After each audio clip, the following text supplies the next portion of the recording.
მორჯობოთ. დღეს მინდა ერთი ამბავი მოგიყვეთ. 6 თვის წინ მოხდა. წამიყვანეს ერთი ადამიანის ზიარებაზე.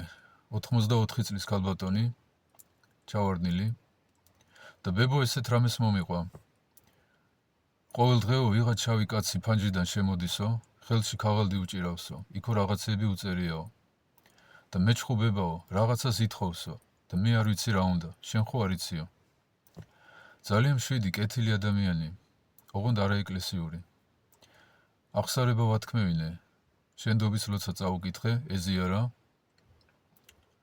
2 კვირის შემდეგ ისევ დამირეკეს. კვდებაო, მოდი კიდე აზიარეო, მივედი.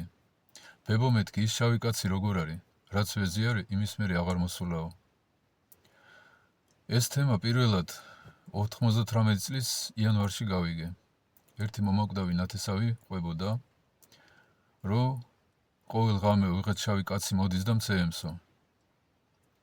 და შემდეგ როცა აი სასულიერო წიგნების კითხვა დავიწყე, თურმე იქ წერია ყველაფერი, აი 1000-1500 წლის წინ წერდნენ ის რაც ხდება მუდმივად, რაც ჩვენ თვალწინ ხდება. ჩვენ გარშემო არიან ადამიანები, რომლებმაც თავისი ცხოვრება გაფლანგეს. იყიდე გაყიდე ცხოვრება, კარგი კარტოფილი, კარგი პამიდორი, სახლის აშენება, სახლის დანგრევა, ქელეხი, დაბადების დღე, აი ესე.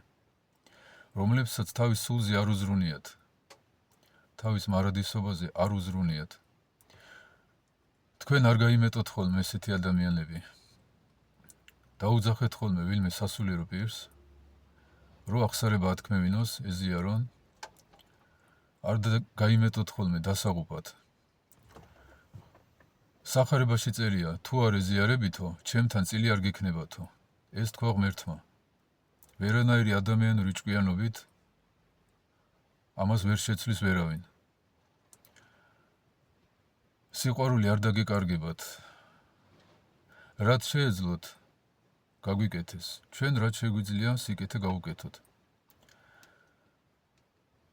ღმერთს ვებარებოდეთ.